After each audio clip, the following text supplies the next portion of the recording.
Dolphins have fired general manager Chris Grier. So after last night's loss to the Baltimore Ravens, Miami continues to struggle. We don't know about the future yet on head coach Mike McDaniel, but general manager Chris Grier has been relieved of his duties. Stephen A. Smith. This is BS.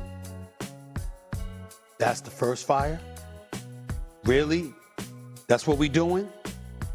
Well, what we've seen, what we just finished talking about. You know, there are things that need to be modified, et cetera, but the personnel that they have on their squad, although we're not happy with it, we didn't walk into this season thinking they were going to be trash.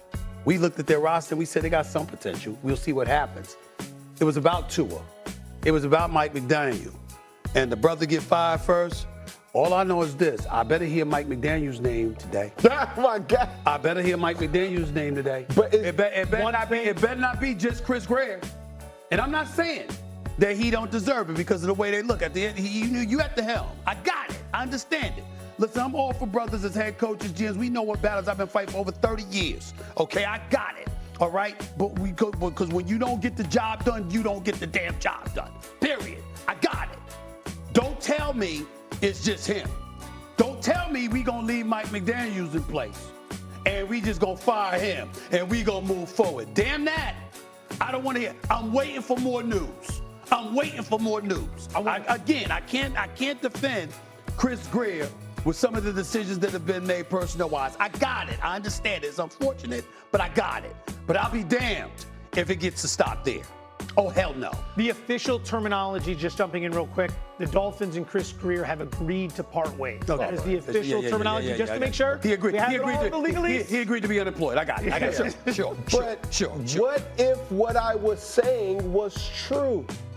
Which is? Mike McDaniels knew Tua really wasn't his guy. I'm sorry, I apologize. Mike McDaniel knew that Tua was not his guy.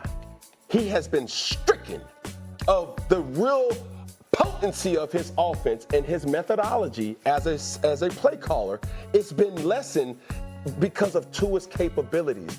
I'm not sitting up here saying fire this person or fire that. It's unfortunate for anybody to lose a job. But for Chris Grier, he probably thought to himself, hey, this is our guy. Is it really? Okay, I can win with him. But if it comes to what we've been seeing over the last couple of weeks, now when we have staff meetings, somebody gonna always say it like this. Your boy. Whoever your boy is, you have to win with it and lose with it as well. Well, I think the first thing, this is just the start of changes for the Miami Dolphins.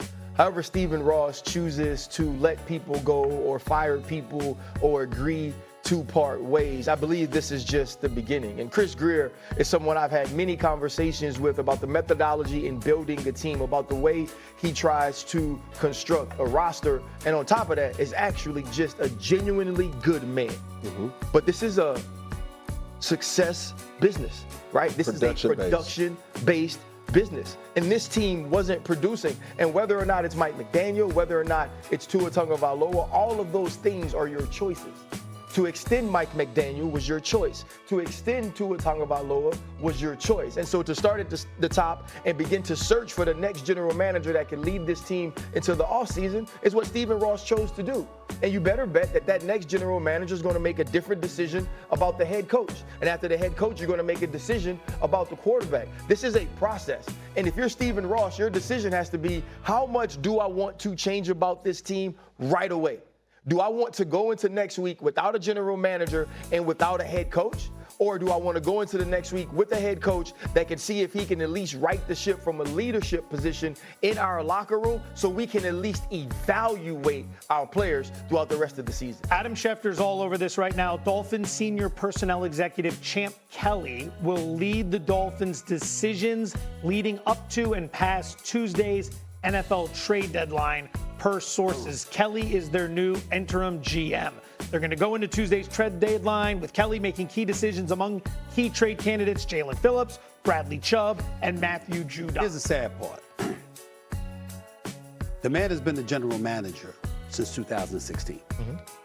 They've been to the playoffs 3 times. They've lost all 3 playoff games.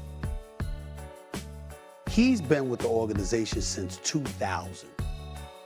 Started out as a scout and worked his way up.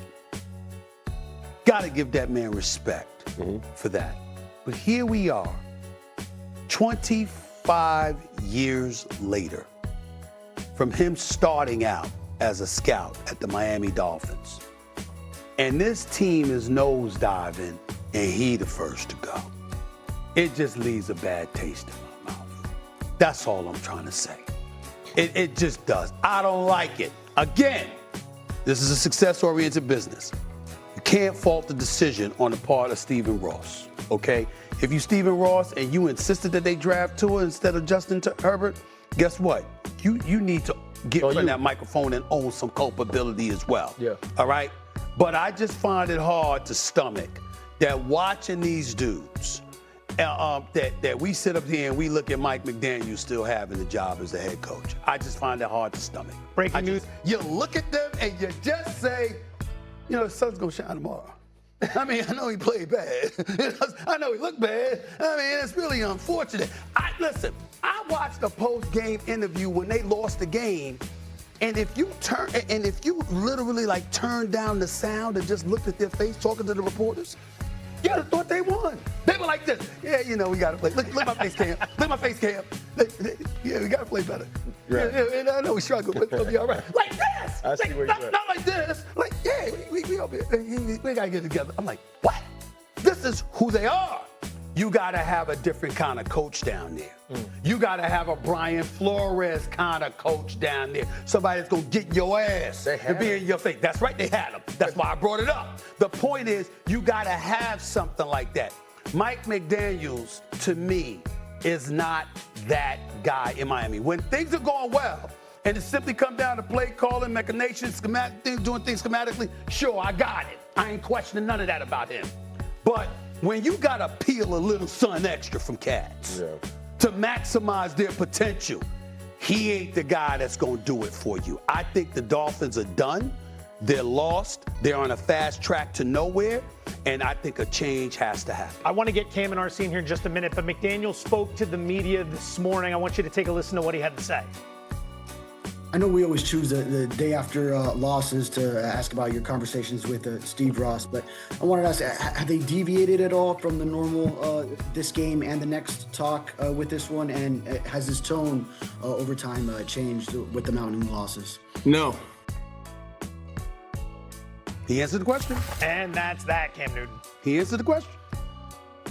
Can we pose this idea? What if Tua Tagovailoa really wasn't Mike McDaniel's guy?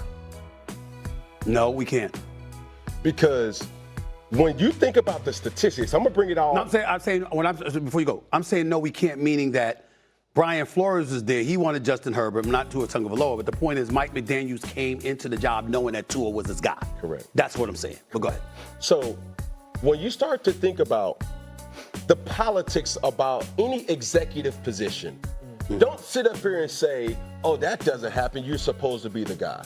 You can't say that. I can't say that. You can't say that because we all report to somebody. Yeah, fair. Mike McDaniels comes into a situation where he says, oh, this is my guy. I can win with him. Okay. That does not mean that's my guy. Fair. When you start to see how the Miami's offense has shifted around Tua Tagovailoa's skill set, it's almost like, okay, those are glorified extended run plays. Screen, screen, screen, screen, screen, screen, screen. Snack, snack, snack, snack, snack, snack, drag, drag, drag. It's like, yo, the airtime, and I had to do my research, and I say, Tua Tagovailoa's football in the air rate is on the bottom half of the NFL, which means that completions tend to travel at a shorter distance in the air with Tua Tagovailoa. If I know that by just making a typical Google search, do you not think teams who play the Miami